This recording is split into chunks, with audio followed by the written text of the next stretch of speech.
أما بعد فأعوذ بالله من الشيطان الرجيم بسم الله الرحمن الرحيم رب اشرح لي صدري ويسر لي أمري واحلل عقدة من لساني يفقه قولي ربي زدني علما اللهم فقهني في ديني اللهم إني أسألك علما نافعا ورزقا طيبا وعملا متقبلا اللهم صل على محمد وعلى آل محمد كما صليت على إبراهيم وعلى آل إبراهيم إنك حميد مجيد اللهم بارك على محمد وعلى آل محمد كما باركت على إبراهيم وعلى آل إبراهيم إنك حميد مجيد. دوسری بیعت عقبہ. ٹھیک ہے، دوسری بیعت عقبہ کب ہوا؟ موسم حج سن 13 نبوت میں یثرب کے بہت سے مسلمان اور مشرکین حج کے لیے آئے. مسلمانوں نے طے کیا کہ رسول اللہ صلی اللہ علیہ وسلم کو مکے کے پہاڑوں میں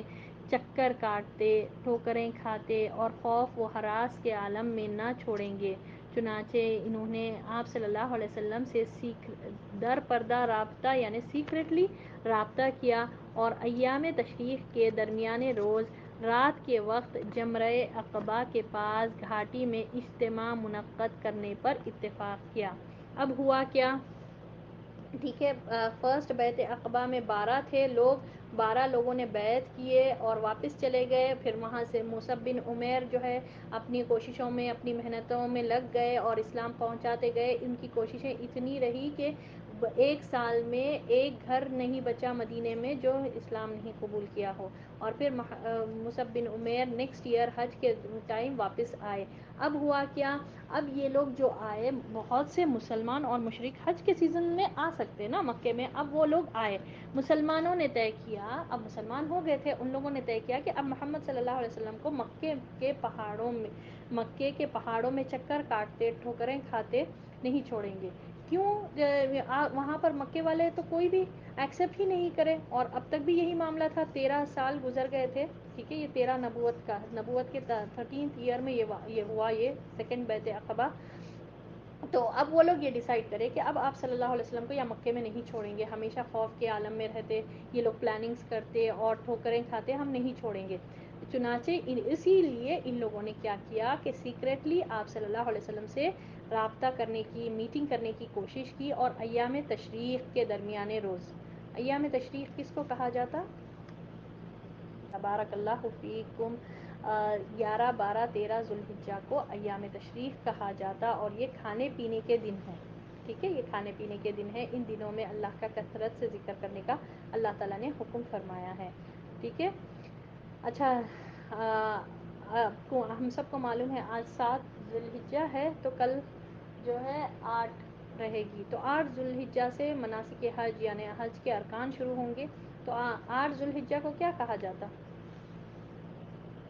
تو 12 ذوالحجہ چل رہا تھا ہوگا، اس روز لوگ رات کے وقت جمرہ عقبہ کے پاس. ٹھیک ہے، اسی لیے اس کو بیعت عقبہ، فرسٹ بیعت عقبہ بھی عقبہ کے پاس ہوئی. اسی لیے عقبہ جو رمی، جہاں پر رمی کیا جاتا نا کنکرے مارنے کا، جمرۃ العقبہ کے پاس، وہاں پر ان لوگوں نے میٹنگ ملنے کا، نبی صلی اللہ علیہ وسلم سے ملنے کا اتفاق کیا. پھر مقررہ دن یہ لوگ اپنی قوم کے ساتھ اپنے ڈیروں میں سو گئے. اور جب رات کا پہلا تہائی حصہ یعنی 1/3 نائٹ گزر چکی تو چپکے ایک دو آدمی نکل کر دو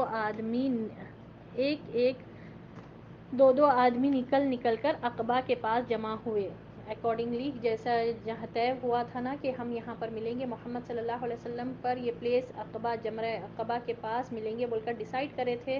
تو یہ لوگ کیا کرے، سو گئے سب لوگ اپنے اپنے خیموں میں، اپنے اپنے ٹینٹس میں سو گئے. پھر اکارڈنگلی سب لوگ ایک کر کے یا دو کر کے 1/3 رات کے بعد جب سب لوگ سو گئے، یہ لوگ نکل کر آئے اور پھر عقبہ کے پاس سب جمع ہو گئے. یہ کل 73 آدمی تھے یعنی 73. ٹھیک ہے، کتنے تھے؟ 73 تھے. 62 خزرج کے یعنی 62 خزرج کے اور 11 اوس کے. ان کے ساتھ 2 عورتیں بھی تھیں، نسیبہ بنت کعب یہ بنو نجار سے، اور اسما بنت عمر بنو سلمہ سے۔ نصیبہ بن کعب ان کی کنیت ام عمارہ تھی۔ یہ نصیبہ بن کعب کے یہ جو بنو نجار سے تعلق رکھتے نا، یہ ام عمارہ جنگ احد میں بھی آپ صلی اللہ علیہ وسلم کی دفاع بھی کرے تھے یہ، ٹھیک ہے۔ بہرحال یہ وہ خاتون تھی، 2 عورتیں بھی آئے تھے، ٹوٹل کتنے تھے؟ فرسٹ بیعت عقبہ میں 12 تھے، سیکنڈ بیعت عقبہ میں 73 تھے، ٹھیک ہے، ٹوٹل جو تھے 73 تھے، جس میں سے 62 یعنی 62 خزرج کے تھے اور 11 اوس کے تھے۔ یہ 2 قبیلوں سے جو تھے نا، خزرج کے کتنے تھے؟ 62۔ فرسٹ بیعت عقبہ میں 10 خزرج کے تھے اور 2 اوس کے تھے۔ سیکنڈ بیعت عقبہ میں 62 خزرج کے تھے اور 11 اوس کے تھے، اور ان میں 2 عورتیں بھی تھیں، نصیبہ بنت عمر اور اسما بنت عمر، نصیبہ بنت کعب رضی اللہ تعالیٰ عنہ اور اسما بنت عمر رضی اللہ تعالیٰ عنہ، ٹھیک ہے، کلیئر؟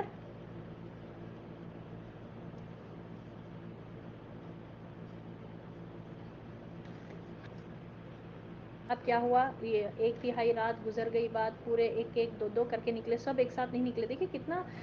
لوگوں کی پلاننگ سے کریں گے تو ہی کوئی چیز سکسیسفل ہوتی۔ اب پورے ایک ٹائم فکس کر کے سب لوگ نا ایک ہی ٹائم پر نکل کر نہیں آ گئے، ایک 2 کر خیمے سے آہستہ دیکھے کہ اطراف میں سب سو رہے ہیں، یہ سب ہے، دیکھ کر اپنے اکارڈنگ ٹو سچویشن وہ لوگ نکل کر آئے، نکل کر آ کر ایک جگہ جو میٹنگ کی پلیس جمع کرے تھے، جیسا عقبہ کی جگہ جو یہ لوگ فکس کرے تھے، وہاں پر سب لوگ جمع ہو گئے اور محمد صلی اللہ علیہ وسلم کا انتظار کرنے لگے۔ پھر آپ صلی اللہ علیہ وسلم تشریف لائے، آپ صلی اللہ علیہ وسلم کے ساتھ آپ صلی اللہ علیہ وسلم کے چچا حضرت عباس بن عبد المطلب رضی اللہ تعالیٰ عنہ بھی تھے۔ وہ ابھی تک اپنی قوم کے دین پر تھے، لیکن چاہتے تھے کہ اپنے بھتیجے کے معاملے میں موجود رہیں اور ان کے لیے ٹھوس اطمینان کر لیں، یعنی کہ عباس رضی اللہ تعالیٰ عنہ جو نبی صلی اللہ علیہ وسلم کے چچا تھے، ابھی تک ایمان نہیں لائے تھے، یعنی اسلام قبول نہیں کرے تھے، اور مگر آئے تھے آپ صلی اللہ علیہ وسلم کے ساتھ، کیونکہ اب ابو طالب کا تو وفات ہو گئی تھی۔ ابو طالب کا جو مقام تھا، جو رتبہ تھا، جو پوزیشن تھا، وہ اتنا تو نہیں تھا عباس کا، کیونکہ عباس چھوٹے تھے، چاچاؤں میں سب سے چھوٹے تھے، تو اتنا رتبہ تو نہیں تھا، مگر جو ہے نا یہ چاہتے تھے کہ آپ صلی اللہ علیہ وسلم کے تعلق سے، کیونکہ بھتیجے ہیں ان کے آپ صلی اللہ علیہ وسلم کے تعلق سے اطمینان کر لیں کہ واقعی میں یہ لوگ جو ہے نا صحیح لوگ ہیں، آپ صلی اللہ علیہ وسلم کو لے کر جانے میں جو لے کر جا رہے ہیں ان کا جو ارادہ ہے وہ صحیح طور پر ہے یا نہیں ہے، یا پھر یہ لوگ جھوٹ بول رہے ہیں، یہ چاہ رہے تھے کہ دیکھیں، ٹھیک ہے۔ سب سے پہلے حضرت عباس رضی اللہ تعالیٰ عنہ نے ہی بات کی، انہوں نے کہا رسول اللہ صلی اللہ علیہ وسلم اپنی قوم اور اپنے شہر میں عزت اور حفاظت کے ساتھ ہیں، لہٰذا اگر تمہارا یہ خیال ہے کہ تم انہیں جس چیز کی طرف بلا رہے ہو، اور کس کی طرف بلا رہے ہیں یہ لوگ بول رہے ہیں کہ آپ صلی اللہ علیہ وسلم کو مدینہ آ جائیں، اب مکہ چھوڑ دیں، مکہ میں ٹھوکر خوف کی حالت میں نہیں رہیں، آپ اس میں جو ہے نا ہمیشہ غم کے، یعنی کہ یہ لوگ تکلیفیں اذیتیں دے رہے تھے، خوف کا تھا کہ کب کیا معاملہ کر دے قریش کے لوگ، تو اب یہ لوگ کا ارادہ یہ تھا، مدینے والوں کا، یہ یثرب سے جو آئے تھے، کہ اب ہم محمد صلی اللہ علیہ وسلم کو لے کر جائیں گے۔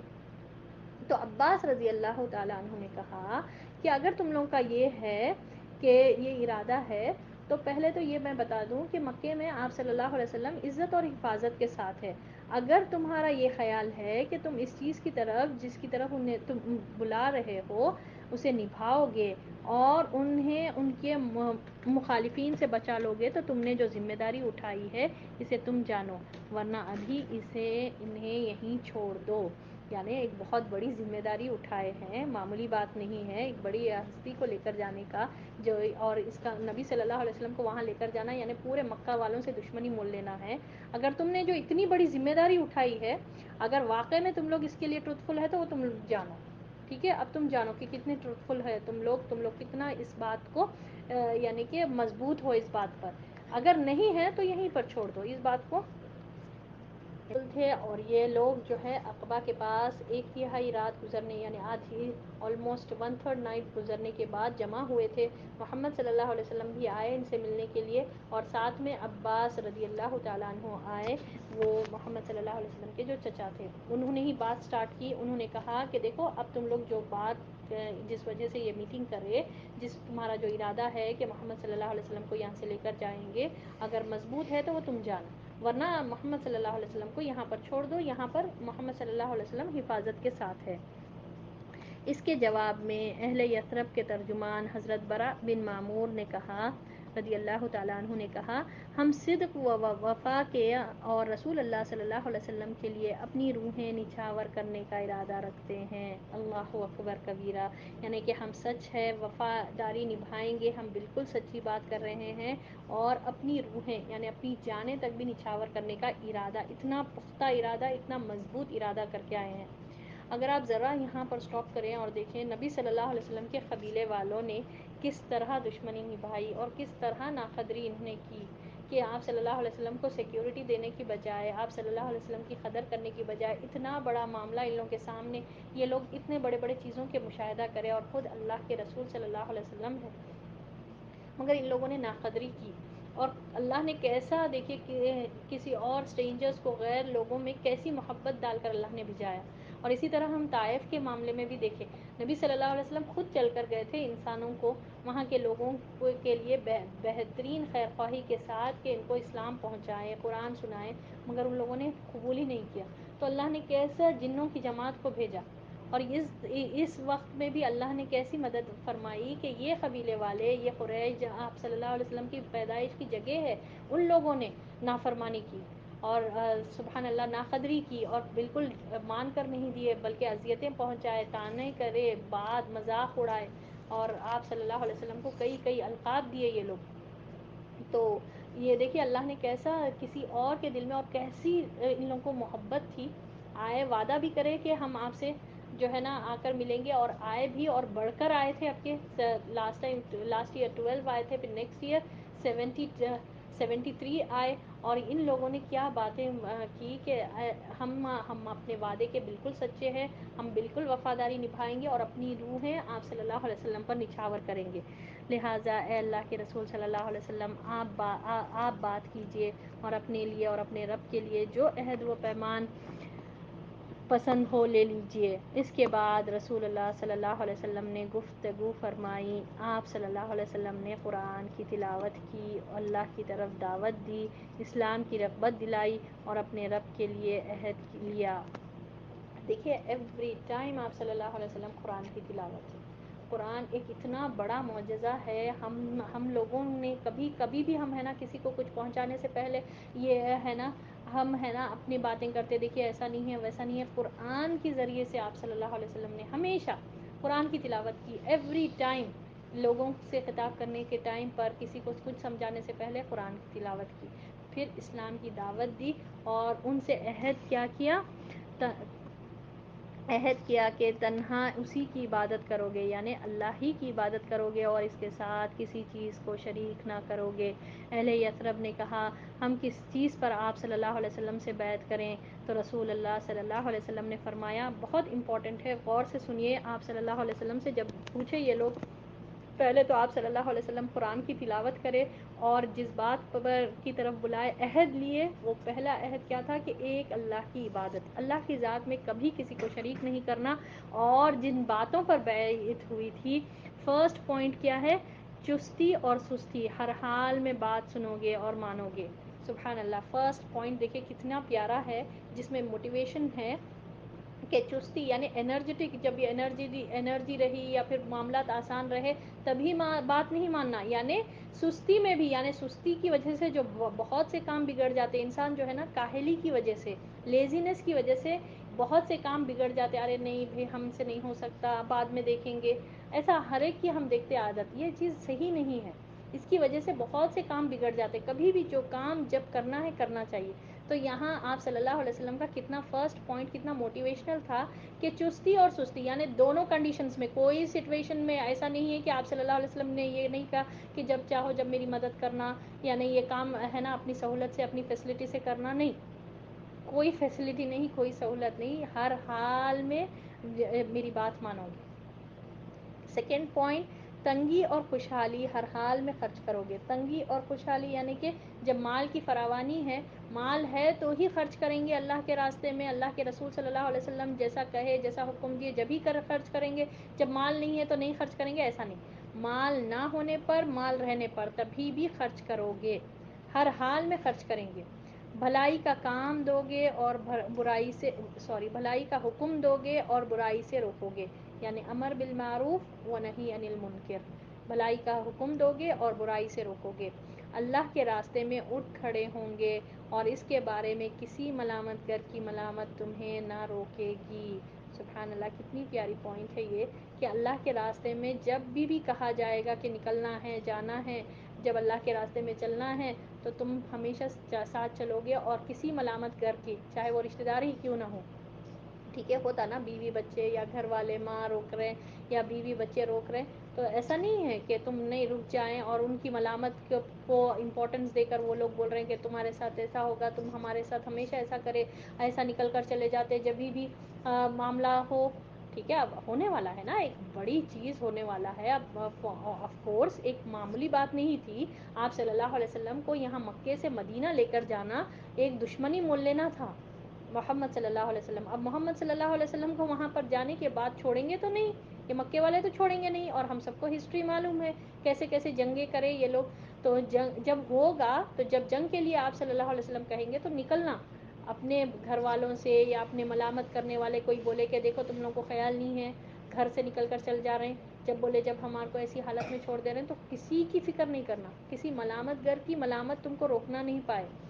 اور 5واں پوائنٹ کیا تھا، جب میں تمہارے پاس آ جاؤں، یعنی ہجرت کر کر میں جب وہاں آ جاؤں یثرب، تو میری مدد کرو گے اور جس چیز سے اپنی جان اور اپنے بال بچوں کی حفاظت کرتے ہو اسی سے میری حفاظت کرو گے، اور تمہارے لیے جنت ہے۔ سبحان اللہ، اور میں آپ صلی اللہ علیہ وسلم کچھ نہیں دے سکتے اور تمہارے لیے جنت ہے، کتنی بڑی بات ہے، دیکھیے یہ کہ تم لوگ میری ایسی حفاظت کرو گے جیسے اپنے بال بچوں کی حفاظت کرتے، اپنی خود کی جان کی کیسی حفاظت کرتے ویسی میری حفاظت کرو گے، اور تمہارے لیے جنت ہے۔ اور حضرت عبادہ رضی اللہ تعالیٰ عنہ سے روایت ہے کہ ہم نے اس بات پر بھی بیعت کی کہ حکومت کے بارے میں اہل حکومت سے نزاع نہ کریں گے، یعنی دنیا کے عہدوں کے پیچھے نہ بھاگیں گے، کوئی حکومت سے کچھ پوزیشن مل رہا تو آپ صلی اللہ علیہ وسلم کا ساتھ چھوڑ دیں گے، عہدوں کے پوزیشنز کے پیچھے بھی نہیں بھاگیں گے، ٹھیک ہے، کتنے امپورٹنٹ پوائنٹس ہیں، دیکھیں یہاں پر آپ لوگ یہ بات، یہ بیعت بہت امپورٹنٹ بیعت ہو رہی ہے یہ، ٹھیک ہے، سیکنڈ بیعت عقبہ ٹرننگ پوائنٹ تھی، اور کون سے بڑے بڑے باتوں پر بیعت ہو رہی، یہ آپ یہ یاد رکھیے، اور یہی چیز جو ہے نا اسی سے دین کا کام ہو سکتا، ایک منظم انداز سے آرگنائز وے میں آپ صلی اللہ علیہ وسلم ایک ٹیم بنا رہے ہیں، اب ایک جو ہے نا ایک مسلم اسٹیٹ فارم ہونے والی ہے، تو ان سے بیعت ہو رہی کہ یہ کام کرنا ہے، ان کو چھوڑ دیے نہیں پوری بھیڑ بنا لے کے، پورے اتنے لوگوں کو لے کر ٹھیک ہے آپ اپنی مرضی سے کام کرو، نہیں، ٹھیک ہے، ہر حال میں چستی سستی، فرسٹ پوائنٹ کیا تھا کہ ہر حال میں چاہے معاملہ کیسا بھی رہو، سستی کے معاملہ رہو، کبھی کرنا دل نے بولا تو کام چھوڑ دے رہے، کبھی دل بول رہا تو پورا کرتے ہی رہ رہے ہیں، یہ کام نہیں ہوگا، ہر حال میں میری بات سنو گے اور مانو گے، جب کرنا ہے تو کرنا ہے، چلنا ہے تو چلنا ہے، ٹھیک ہے، تنگی اور خوشحالی میں ہر حال میں خرچ کرنا، چاہے کتنی بھی پرابلمس آ جائے، خرچ کرنا رہے، ٹائٹ سچویشنز کیوں نہ ہو، تبھی بھی مال اللہ کے راستے میں خرچ کرنا ہے، بھلائی کا حکم دو گے،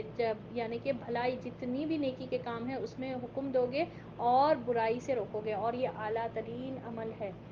امر بالمعروف اور نہی عن المنکر، اللہ نے فرمایا یہ وہ لوگ کرنے والوں کو اللہ تعالیٰ نے فرمایا یہی لوگ کامیاب ہوں گے جو امر بالمعروف کریں گے اور نہی عن المنکر کریں گے، اور آپ صلی اللہ علیہ وسلم نے فرمایا قیامت سے پہلے لوگ ہے نا امر بالمعروف تو کر لیں گے مگر نہی عن المنکر چھوڑ دیں گے، یعنی امر بالمعروف کیا ہے، نیکی کا حکم دینا، دیکھیے یہ اللہ کا ذکر کرنا، قرآن کی طرف بلانا، بہرحال جو ہے نا اذکار وغیرہ کی تلقین کرنا، ہر نیکی کی ہر بات پہنچانا، مگر نہی عن المنکر کیا ہے، برائی سے روکنا، برائی سے نہیں روکتے، ہم دیکھتے ہمارے اطراف میں برائی ہے، اور آج سبحان اللہ ہم اسی ماحول میں رہ رہے ہیں کہ برائی ہے، ہم جانتے وہ برائی ہے، برا کر رہے ہیں مگر ڈرتے روکتے نہیں بھائی بولے تو ہمارے کو ہماری عزت وہ ہو جائے گی، ہماری بات نہیں سنتے، ہمارے کو پلٹا کر یہ بول دیتے، نہیں، امر بالمعروف کے ساتھ ساتھ نہی عن المنکر بھی ہوگا، ٹھیک ہے، کرنا چاہیے، اور نہی عن المنکر کرنے کے لیے کیا ہے، 3 درجے ہیں اس کے، امر بالمعروف اور نہی عن المنکر کے کرنے کے لیے، کہ آپ جب برائی دیکھ رہے ہیں تو اس کو پہلے تو زبان سے بولیں، ٹھیک ہے، کہ جو ہے نا ہاتھ سے روکنے کی کوشش کریں، کہ فرسٹ اینڈ فارموسٹ کیا ہوتا ہے کہ ہاتھ سے روکیں، بتائے کہ دیکھو یہ غلط ہے، یہ بالکل نہیں کرنا چاہیے، ٹھیک ہے، اس کو ہر درجے جو ہے نا ہم روکیں، حتی الامکان کوشش کریں، پھر زبان سے کہیں کہ دیکھو یہ غلط ہے، ہم یہ نہیں کریں، اور پھر دل میں ایٹ لیسٹ یہ جو ہے نا برا جانے، اور یہ منیمم ہے، ایمان کا یہ منیمم لیول ہے، ٹھیک ہے، کہ برا جانے، دل میں جان رہے ہیں آپ برا ہے مگر ہاتھ سے نہیں روک رہے ہیں اور زبان سے نہیں بول رہے ہیں، تو یہ نہیں ہوگا، ٹھیک ہے۔ تو یہ کرنا ہے بھلائی کا کام، بھلائی کا حکم دینا اور برائی سے روکنا، پھر اللہ کے راستے میں جب ہی بھی آپ صلی اللہ علیہ وسلم کہیں چلنے کے لیے ریڈی رہنا، کسی کی ملامت کوئی روک رہے ہیں تو رک جانا نہیں، چاہے وہ کتنے بھی قریبی رشتہ دار کیوں نہ ہو، احباب کیوں نہ ہو یا دوست کیوں نہ ہو، تو اگر وہ روکے تو ان کی ملامت روکنے نہیں پائے، اور پھر جب نبی صلی اللہ علیہ وسلم ہجرت کر کے وہاں آ جائے تو نبی صلی اللہ علیہ وسلم کی ایسی حفاظت کرنا جیسے خود اپنی جانوں کی حفاظت کر رہے، اور اپنے بال بچوں کی کیسی حفاظت کرتے، کتنا ہم وہ کرتے، اور ان سب کاموں کرنے پر آپ صلی اللہ علیہ وسلم نے کیا فرمایا، اور تمہارے لیے جنت ہے۔ اور اس کے حضرت عبادہ فرماتے ہیں کہ اور ایک پوائنٹ پر بھی بیعت ہوئی، اور وہ یہ کہ اہل حکومت میں نزاع نہ کریں گے، یعنی کہ دنیا کے عہدوں کے پیچھے نہیں بھاگیں گے۔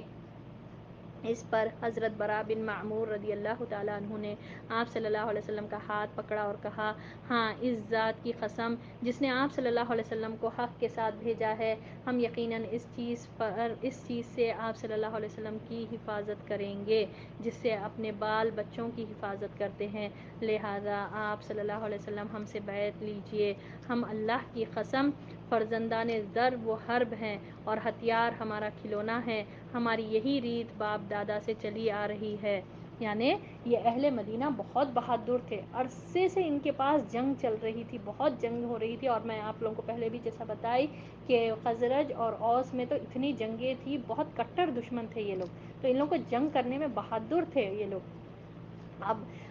جو ہے نا، اب اللہ نے یہی جگہ کو کیوں چوز کیا، پہلے فرسٹ ریزن یہ ہے کہ یہ لوگ بہت بہادر تھے، جنگ سے بالکل آشنا تھے، ایسا نہیں ہے کہ کمپلیٹلی نہیں معلوم، بالکل بزدل لوگوں کے پاس آپ صلی اللہ علیہ وسلم جا رہے ہیں، بہت اسٹرانگ، بہت زیادہ یہ لوگ طاقتور تھے، ہتھیار کھلونا ہے بتا رہے ہیں یہ لوگ، تو یہ لوگ اتنا جنگ کرنے کے عادی تھے، بہادر قسم کے لوگ تھے، بہادر قسم کے لوگ تھے یہ لوگ۔ اور نبی صلی اللہ علیہ وسلم کے آمد سے پہلے بھی ان لوگوں میں بہت زیادہ جو ہے نا جنگیں ہوتی تھی، آپ صلی اللہ علیہ وسلم کے آنے سے کچھ دن پہلے جو ہے نا یہ ان لوگوں میں صلح ہونے والی تھی، اوس اور خزرج میں، اور عبداللہ بن ابی ایک شخص ہے، ہم انشاءاللہ پڑھیں گے یہ عبداللہ بن ابی کے بارے میں مدینہ کے جب ہم مدنی دور جب سٹارٹ کریں گے، تو یہ ان لوگ چوز کر رہے تھے کہ اس کو اب بادشاہ بنائیں گے، دونوں کے لیڈر، دونوں قبیلوں کا یہ لیڈر ہوگا، مگر وہ نہیں ہو پایا، ٹھیک ہے۔ تو اب ان لوگوں میں ہمیشہ جنگ، اتنے لوگ مرتے تھے یہ اوس اور خزرج کی وجہ سے، تو یہ لوگ جنگ کے مطلب بولنے کا مطلب ہے کہ ان کو معلوم تھا کہ جنگ کیسا کرنا، لڑائی جنگوں میں ان کو بہت زیادہ ہتھیار یوز کرنے آتا تھا، اور ان لوگوں نے کہا کہ ہماری تو یہی ریت ہے جو باپ دادا سے چلی آ رہی ہے، ڈیفینیٹلی ہم آپ کی ہتھیاروں کے ساتھ جیسا ہر قسم کے لوگوں سے ہم آپ کی حفاظت کریں گے۔ اتنے میں ابو الحیثم بن التحیان نے بات کاٹتے ہوئے کہا، اے اللہ کے رسول صلی اللہ علیہ وسلم، ہمارے اور کچھ لوگوں کے درمیان عہد و پیمان کی رسیاں ہیں، یعنی اشارہ ہے یہودیوں کی طرف، ٹھیک ہے، وہ لوگ حلیف تھے، کچھ لوگوں کے ساتھ ان کا حلیف بنا ہوا ہے، اور اب ہم انہیں کاٹنے والے ہیں، تو کہیں ایسا تو نہیں کہ ہم ایسا کر ڈالیں پھر اللہ آپ صلی اللہ علیہ وسلم کو غلبہ عطا کر دے تو آپ ہمیں چھوڑ کر اپنی قوم کے پاس پلٹ تو نہ جائیں۔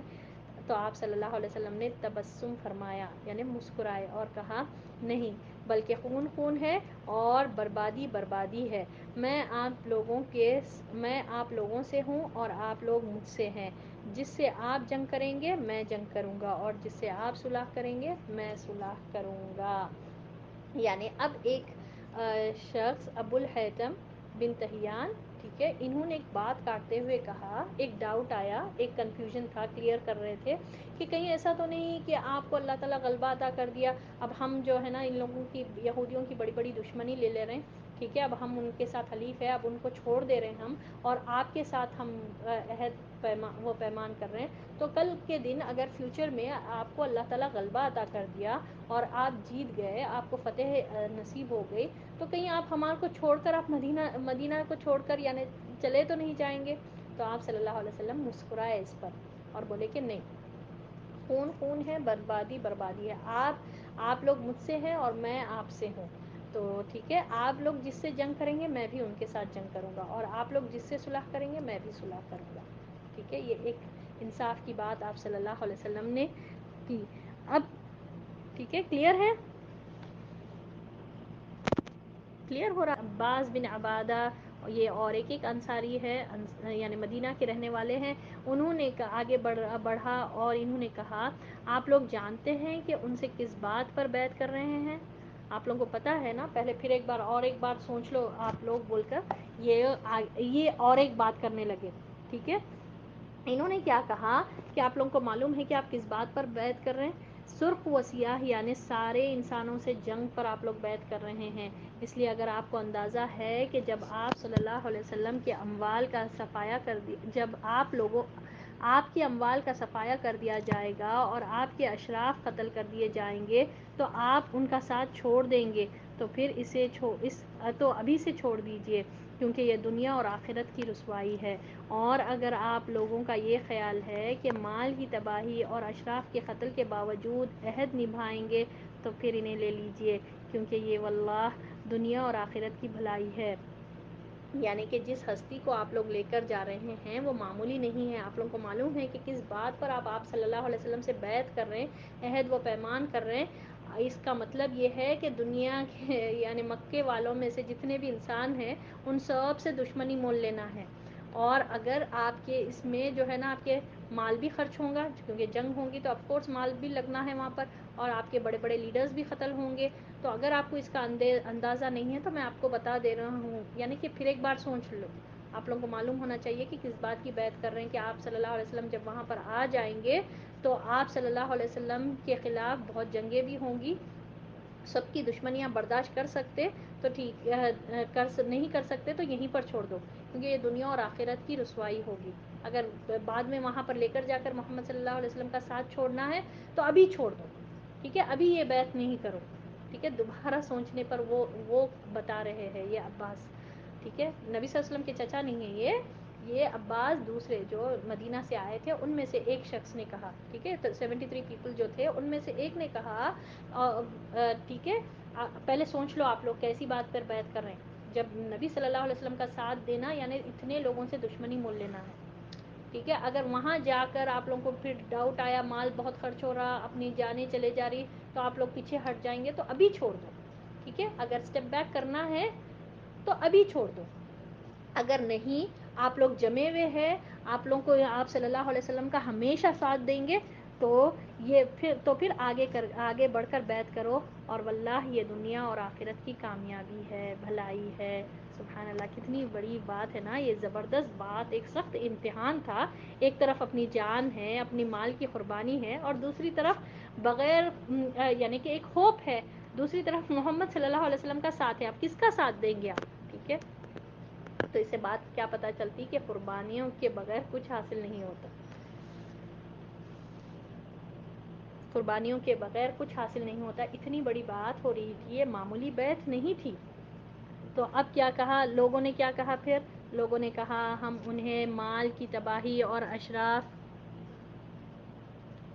لوگوں نے کہا ہم انہیں یعنی محمد صلی اللہ علیہ وسلم کو مال کی تباہی اور اشراف کے قتل کے خطرے کے ساتھ لیتے ہیں، یعنی کہ ہم کو ایکسیپٹڈ ہے، ہم پورے یہ چیزیں قبول کرتے کہ ہمارا مال جاتا جائے، ہماری جانیں جاتی جائے، ہمارے جتنے بھی بڑے بڑے لیڈرز ہیں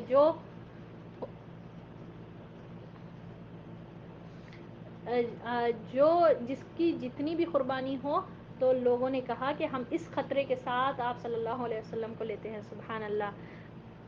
اللہ کے رسول صلی اللہ علیہ وسلم بتلائیے اس کے بدلے ہمارے لیے کیا ہے، تو آپ صلی اللہ علیہ وسلم نے فرمایا جنت ہے، اللہ اکبر، قبیلے کے لوگوں نے چھوڑا، اور ایسے لوگ اتنی زیادہ محبت رکھ کر آپ صلی اللہ علیہ وسلم کو اپنائے، اور اسی موقع پر سورۃ التوبہ کی آیت نمبر 111 نازل ہوئی، اس کے شان نزول میں یہی کہا جاتا، اور وہ آیت کیا ہے، ان اللہ اشتری من المؤمنین انفسهم واموالهم بان لهم الجنہ، اللہ نے اہل ایمان کی جانیں خرید لی ہے اور بدلے میں جنت کے، ان کے مال، ان لوگوں نے جب کہا کہ ہم بالکل ہر خطرے سے کو مولتے ہوئے ہم آپ صلی اللہ علیہ وسلم کو لیتے ہیں. تو نبی صلی اللہ علیہ وسلم سے جب پوچھا گیا کہ اس کے بدلے میں ہمارے لیے کیا ہے، تو آپ صلی اللہ علیہ وسلم نے کتنی بڑی بات کی کہ جنت ہے. اللہ اکبر کبیرہ. 111 سورۃ التوبہ کی 111 آیت، جس کے بدلے یہ اس کے شان نزول میں یہی آیت کے بارے میں بتایا جاتا ہے. اسی موقع پر یہ آیت نازل ہوئی. جب یہ بیعت ہو رہی ہے، آپ سوچیے اللہ تعالیٰ سن رہا ہے کہ کیسی باتیں ہو رہی ہے وہاں پر، اور لوگوں نے کہا کہ ہاں ہم پورے خطرے ہم کو منظور ہے اور ان کے بدلے میں جنت ہے. تو جنت ہی ایک ایسی چیز ہے جس کے لیے قربانی انسان جو ہے نا بڑی سی بڑی قربانی دینے کے لیے تیار ہو جاتا. اب آپ صلی اللہ علیہ وسلم اگر کہتے کہ تمہارے لیے بادشاہت ملے گی، تم کو بھی مال ملے گا، تم کو یہ ملے گا، تو لوگ اتنی قربانی نہیں کرتے تھے. جنت ہے، تمہارے لیے جنت ہے. اور جنت کے لیے ہی آپ دیکھیے ہم میں سے ہم سب یہ جمع ہے، اتنا وقت ہم اپنی زندگی سے نکال کر، اتنا مشغول ٹائم نکال کر ہم اس لیے جمع ہے کیونکہ اللہ کا دین سیکھے. اللہ کے نبی صلی اللہ علیہ وسلم کی جو سیرت ہے، جو آپ صلی اللہ علیہ وسلم کی لائف ہے، اس کو پورا ہم جاننے کی کوشش کر رہے ہیں. تو کیا کر رہے ہیں ہم، یہ وقت لگا رہے ہیں نا. وجہ کیا ہے؟ اس کے بدلے ہم کو جنت میں داخل ہونا ہے، ہم کو جنت ملے، اللہ ہم سے راضی ہو جائے، یہی ہماری نیت ہے. تو سبحان اللہ، جنت ہی ایک ایسی چیز ہے جس کے لیے ہر انسان بڑی سے بڑی قربانی دینے کے لیے تیار ہو جاتا. تو آپ صلی اللہ علیہ وسلم نے کہا کہ تمہارے لیے جنت ہے، اور اللہ نے سورۃ التوبہ آیت نمبر 111 نازل فرمایا کہ اس کے معنی مفہوم کیا ہے. اس کا ترجمہ یہ ہے کہ بے شک اللہ نے خرید لی ہے جان مسلمانوں کی، مومنوں کی جان اور مال. تو ہم کو بھی اپنی جان بھی لگانا ہے، مال بھی لگانا ہے اس دین میں، اگر جنت چاہیے تو. ٹھیک ہے، جنت کے بدلے آپ کو وداؤٹ سیکریفائس کرے آپ کو نہیں ملے گی جنت. قربانی کرنا. اب دیکھیے یہ لوگ کون سے بڑے بڑے قربانیاں دے رہے ہیں، اور لوگ ہے نا جھنجھوڑ رہا جا رہا، دیکھو یہ ہوگا، سب لوگوں کی دشمنی ہوگی، مال جائے گا، تمہاری جان بھی جا سکتی. دیکھ لو، پھر سے سوچ لو. مگر وہ لوگ بولے کہ ہاں ہر خطرہ منظور ہے. ہم کیا چاہتے ہیں، ہمارے کو ہم بولتے کہ ہم سیف سائڈ ہو کر ہم دین فالو کریں. ٹھیک ہے، دنیا میں جتنا چاہے ہم اپنی جان لگاتے، ٹائم لگاتے، مگر دین نیچے ایک مفت میں. سبحان اللہ. آپ دیکھیے ہم دین کے لیے قربانی ہی نہیں کرنا چاہتے، اور مگر خواہش یہ برابر رکھتے کہ مرتے ہی ہم جنت میں جائیں گے. تو کیسے ہوگا؟ سیکریفائسز دیں گے، قربانی دیں گے، اس میں ہم وقت لگائیں گے، محنت کریں گے، اللہ کے لیے وقت نکالیں گے، راتوں میں اٹھ کر اللہ کا ذکر کریں گے، اللہ سے دعائیں مانگیں گے، اللہ سے مضبوط ہم ہمارا تعلق کریں گے اور دین سیکھیں گے، سکھائیں گے، تبھی تو ہم قربانیاں دے سکیں گے نا. اور کتنی بڑی ہم کو سبق ملتا ہے یہاں پر سے. تو بہرحال آپ صلی اللہ علیہ وسلم نے فرمایا تمہارے لیے جنت ہے. لوگوں نے کہا کتنی، دیکھیے آپ سوچیے کیسی باتیں ہو رہی ہوگی. لوگوں نے کہا آپ صلی اللہ علیہ وسلم اپنا ہاتھ پھیلائیں. آپ صلی اللہ علیہ وسلم نے ہاتھ پھیلایا اور لوگ بیعت کے لیے لپکے، مگر عین اسی وقت پر آپ صلی اللہ علیہ وسلم کا ہاتھ حضرت اسد بن زرارہ نے پکڑ لیا اور کہا اہل یثرب ذرا ٹھہرو، ہم آپ کی خدمت میں اونٹوں کے کلیجے مار کر لمبا سفر کر کے اس یقین کے ساتھ حاضر ہوئے ہیں کہ آپ صلی اللہ علیہ وسلم اللہ کے رسول ہیں. آج آپ صلی اللہ علیہ وسلم کو یہاں سے لے جانے کے معنی ہیں سارے عرب سے دشمنی،